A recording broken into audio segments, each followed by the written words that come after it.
Guys, welcome to my channel. My name is ReadingBear and I hope you are ready for some more stories. And today, we'll take a look at some new entitled people content. If you enjoyed my content, please don't forget to subscribe to my channel and post some bear emojis in the comment. And now, let's dive right into the stories. The first story is titled, Trespass on Farmer Property and Set Fires? Your car will get destroyed. Never mess with a farmer. I would consider myself to be a pretty mellow guy. I live out in a rural, countryside neighborhood where many of us are farmers. It was a nice, quiet neighborhood. There was a couple of kids that lived a few streets over that were known as the problem children of the town, if you will. Behind my house, there is a huge field. Now, my backyard is pretty big itself as the houses are spaced out pretty nicely. But my yard was divided from the giant field through a fence. However, because of how secluded our neighborhood was, it was not surprising that these kids were using the field behind the neighborhood as their hangout spot. At first, I had the mindset of, they're just young adults, let kids be kids. After all, I know how wild I was in my younger days. However, these kids were starting to get on my nerves, and other residents of the neighborhood as well. They were blasting music, leaving their garbage around, and overall causing a disruption in our usually quiet neighborhood. I had thought about approaching them, but I thought they would stop coming to the field or find a new hangout spot. I like to see the good in people, but unfortunately these kids pushed me to my breaking point. One afternoon, I was talking to my neighbor. She was upset because over the weekend, the kids were partying and hanging out in the fields behind her house. She told me that when she went out into her backyard, she had discovered that the field was littered with alcohol bottles and a bunch of takeout trash. And not only that, but it had seemed they had dumped trash over her fence, and there was various food wrappers and takeout boxes in her backyard. She had spent a good while cleaning it up and was upset for obvious reasons. I decided that the next time I saw them, I would confront them and politely ask them to either behave or stop trashing the field and people's properties. But of course, things never go according to plan. As a matter of fact, just a couple of days later, an altercation with the group of friends led to me dumping their car down the side of the hill with my tractor. First, I would like to say I know that this could have been handled a lot better. But over the last couple of months, they had really been getting on my nerves and upsetting other neighbors due to their blatant carelessness and disrespect. I am a nice person, but even I have my limits. And when others cannot show simple respect for other people and their properties, well, I get pissed off. Here is what happened. It was the middle of the afternoon, about 3 or 4 o'clock. I had seen them pull up into the field and was a little surprised because they were usually there later in the night. But this was the perfect opportunity to go and approach them about the whole situation. I had gone out to my backyard and walked toward the gate and was even more annoyed when I saw that they had blocked my gate with their car. I know this might not seem important, but I park all of my farm equipment near the back and use the gate to exit the yard with whatever equipment I am using.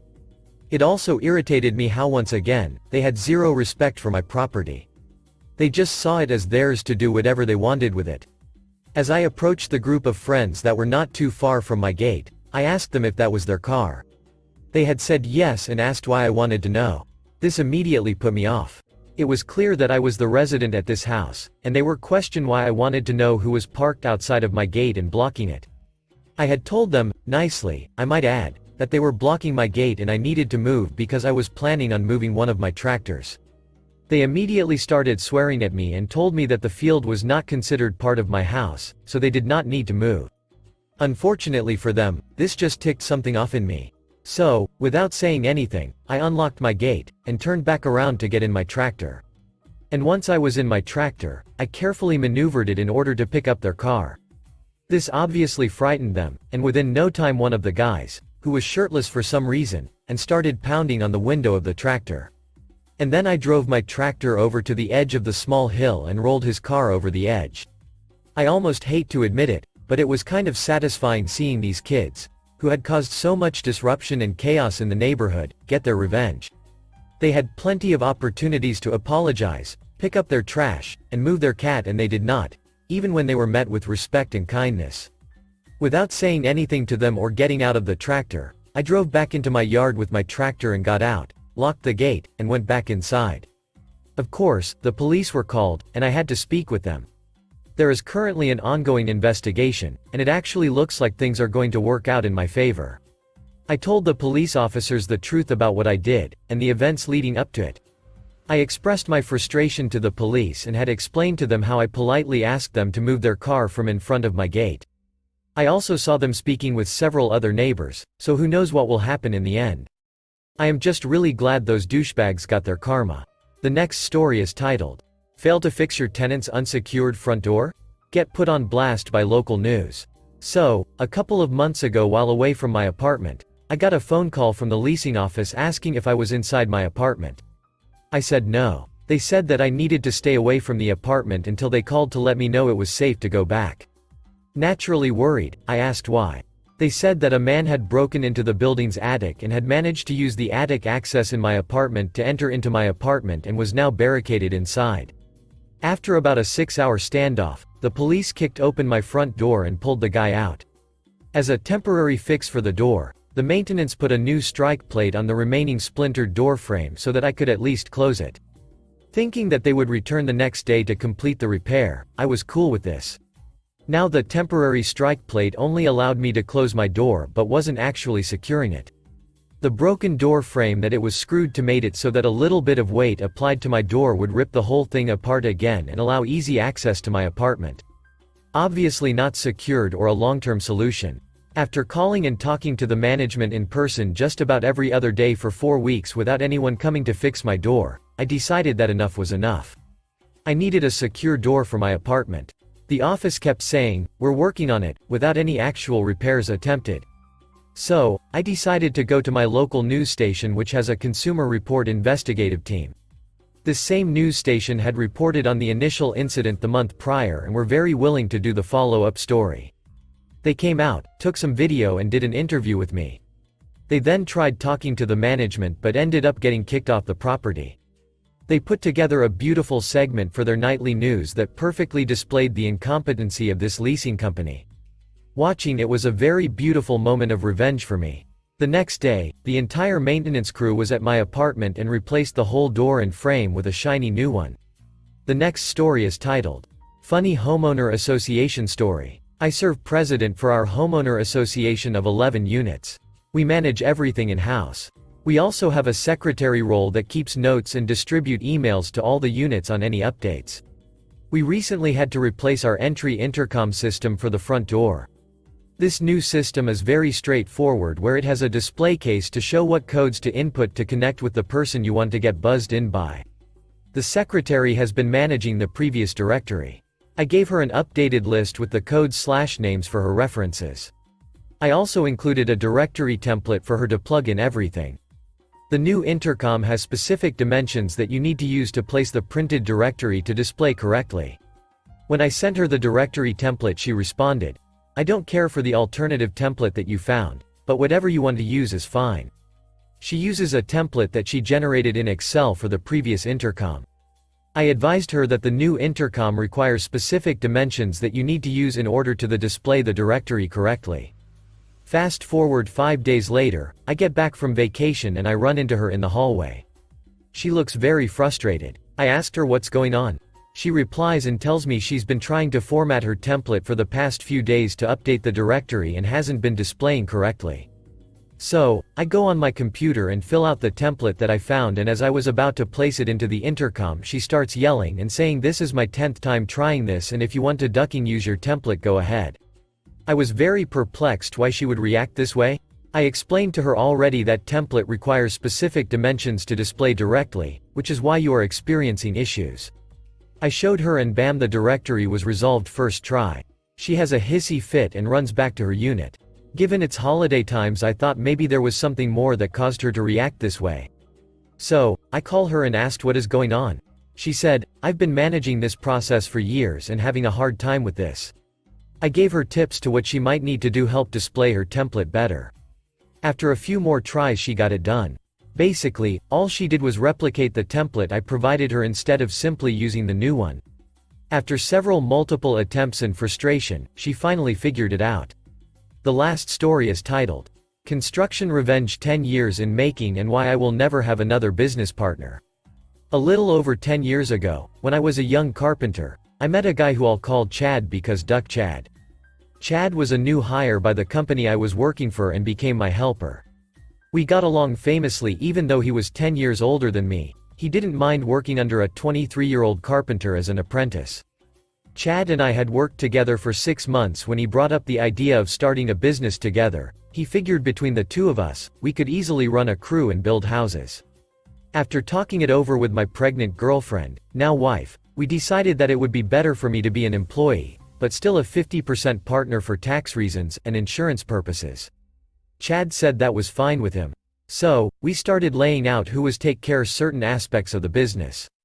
Chad was to be the guy to find work, as I look, and still do, way younger than I am, and it doesn't instill a lot of confidence in the client to think their framer is 16. Chad was also to take care of payroll, insurance, and any other financial factions. My duties were simple: staff and run the crew, and keep on budget, something that came easy to me. I was to be paid an hourly wage, as well as 50% of profit after all business expenses. I never took my profit draw, as I rolled it back into growing the company. Things were great for about 6 months, the crew was working well together, we had a few houses under our belts, and a contract for a 10,000 square foot custom house with multiple outbuildings. Things were great. So, Chad has never built a foundation, and we usually hired a crew to put the foundation in for us, as like I said Chad has never built one, and I personally hate concrete work. We couldn't get our normal foundation crew in, so I stepped up and said duck it, I'll do it myself. The company we were building for is one of the best custom home builders around, and doing a good job on this house could mean that we wouldn't have to pound the pavement looking for work. Work would be given to us. Perfect arrangement. Until it wasn't. Chad started spending money like it was going out of style. He sold his 2500 Chevy pickup and bought a new Jeep Wrangler. He had the Jeep for about a month before he sunk it in water while 4x4ing, and it caught on fire mysteriously a few days after. He received the insurance payout, and bought a brand new Dodge 2500 Power Wagon, which he, in short order, sunk in water within a few weeks. I never noticed the red flags as Chad, and I rarely spoke face to face. He was the business side, I was the get shit done side. I finished the foundation and picked up the check from the builder. The builder said that we overbilled him by 25%, but he was happy with the work done, but not to overbill again, as he doesn't like overpaying, as there may not be any money left at the end of the build. I apologized, and asked him to cancel the check, and issue one for the work actually completed. He agreed too and said, "I'm so happy to have honest people working for me." I usually don't pick up the checks, nor did I ever really look at the books, as it wasn't in the scope of my responsibilities. This prompted me to log onto our corporate account and see that we are so far in the red, that we couldn't afford to buy a red pen, let alone cover payroll. I showed up at Chad's house and tore a strip off of him. He apologized and promised to top up the account with his personal profit draw money. I go into work Monday to find the locks on our tool bin had been changed, my name removed from all accounts, and a letter taped to the tool bin stating I was dismissed from my duties for an undisclosed reason. I was ducking furious. I was not aware that as a business partner I could be fired. I found another job quite quickly and tried my best to put it behind me. That's when I found out where the money was going, and that Chad had been slandering my name around town, blaming me for the missing money, as well as a bunch of egregious statements about my work ethic, trade skills, mental stability, and home life. Now, I fastidiously tracked all of our interactions with a simple journal and had backups of the transactions of our business account. I also happened to have backups of all our texts, voicemails, and pictures of everything. This is the revenge part. I took the evidence to my father's lawyer friend, who started a fraud/embezzlement investigation through the CRA, Canadian Revenue Agency, Canada's IRS, and called the insurance provider to make sure they were being paid. They had never received anything. I called the builder whom we were building for and explained what was happening. He told me that Chad had essentially stolen around $30,000 for payment of work not completed and had broken into their office and stolen another $15,000, replacement value, of equipment and tools. I did what anyone would do. I called the police. Police said they couldn't help me and said it was a civil case. And the builder said he wasn't going to sue, as Chad had no money, and it wasn't worth the headache. So, I called his auto insurance company. Sent them all the pictures of his sunk vehicles, texts about them, and a short video he sent of him lighting the Jeep on fire. Insurance company filed charges against Chad, and won. Chad is on the hook for around $130,000. I've spent the last 9.5 years telling anyone who'll listen about Chad, and have had him essentially blackballed from the carpentry industry around here, because it's not slander if it's true.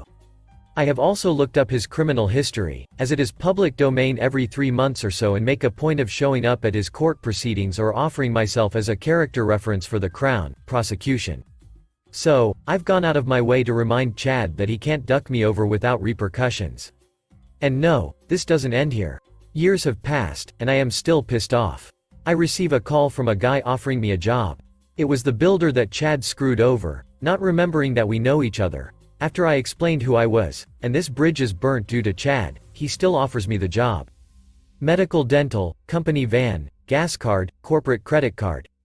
I accept his offer. First order of business finds another way to duck with Chad. Through the grapevine I find where Chad is living and working. New boss calls the company Chad is working for, and Chad is summarily fired. I get in touch with Chad's landlord, explain how he operates, and Chad is evicted for unpaid rent. He was apparently a couple months behind. I also managed to get his girlfriend's phone number, call her, and explain what this guy does to people, and his extensive criminal history, including, but no limited to fraud, identity theft, insurance fraud, his many assaults, and his wanted picture published in the paper. Turns out she is owner of his truck, primary operator, but he pays the insurance. He cannot insure a vehicle until he pays off what he owes for the fraud. She asks me what she should do. I say that I'll take care of it. I call the insurance provider, explain what is going on, for them to tell me he doesn't even have a license anymore. They void the insurance on his girlfriend's truck after speaking to her and set up a sting with the police. I personally get to be involved as I knew what was going on. So, I sit and wait for the day it goes down. I roll up behind the unmarked police cruiser, and quickly explain who I am and what my plans are. The police are thinking that they are just waiting to pull him over for driving without a license, and no insurance. I said I'm going to call him immediately as soon as I see him. So, he comes cruising out, and I make the call. He actually picked up the phone to call me a bunch of names, and the N-word. I am as white as the fresh fallen snow, and promptly gets pulled over. Police issue a ticket for reckless driving, no seatbelt, no license, using a handheld device. During this the girlfriend pulls up and proceeds to give consent to search her truck. In the truck they find multiple IDs, stolen credit cards, a couple ATM skimmer machines, and a fake police badge. He was arrested on the spot. Revenge over, right? Nope. Police then asked to search the residence he was living at. He moved into the girlfriend's house after I had him evicted from his own place. In the garage they find a vast collection of stolen tools, a lot of which belonged to the builder I was working for, from when he broke into their office, and they were all stupidly still labeled with the company's inventory control stickers. This brought on more charges, and he was remanded to police custody until his trial date. Well, justice is sometimes slow here in Canada, and his trial date was at the time, 17 months into the future. Well, yesterday was his trial date, so my boss, who Chad ripped off, Chad's ex-girlfriend, and I attend the hearing. Just to see the man squirm. His judgment was 8 years in jail, after being granted time and a half for time served, a $100,000 fine, 1,000 hours community services after release, and no possibility of parole. I got to watch him be taken away in chains twice. Never underestimate the fury of a quiet man. Thanks for listening.